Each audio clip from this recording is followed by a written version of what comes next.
I started placing bronze sculpture underwater in 1989 as a result of a group of people called Dive BC, headed by Jim Willoughby.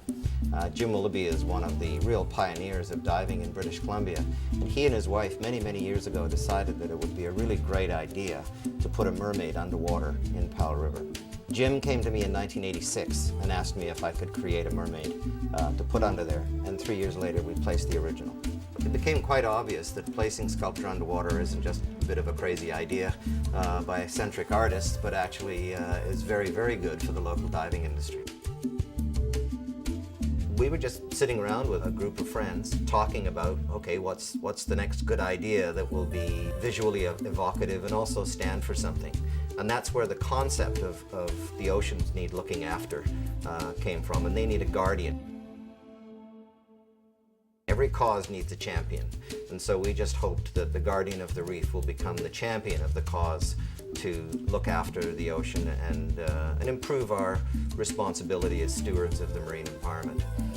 We immediately got into discussing someone standing on guard like a sentry, and we looked at sort of sentries over the centuries, if you like, and we went further and further back, and visually what really worked with it was some Greco-Roman body armor and helmets, and that sort of evolved into, okay, what kind of creature will the Guardian morph into? And because of the nature of seahorses and the fact that they're very territorial, they have a tail that will curl around anything so that we can actually, because you have to think of the practical sides as well, so how do we actually anchor this creature to the seabed? So the seahorse became a very logical progression. So I just created a creature that morphs into a seahorse the same way that a mermaid is a human figure that morphs into a fish. A couple of years ago, Brent Mayle from the Diving Industry Association of British Columbia came to me and said, we need another sculpture. And at that time, I had already started on creating the rough sketch of the Guardian of the Reef. We fleshed the idea out. We decided that it would be a good secondary piece to the mermaid because it carries on in the same realm of oceanic mythology. And it has a good environmental component because the symbolism of this piece is that we have been ignoring the oceans since we became industrialized, but he has been standing guard on the environment for us, and now it's time for us to rediscover the importance of our environmental responsibilities.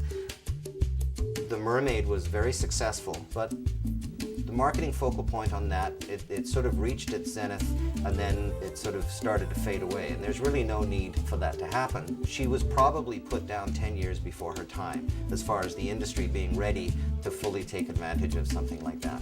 So what the Diving Industry Association of BC is hoping is that this Guardian will come at the right time and will become a springboard to take British Columbia once again and market it to the world.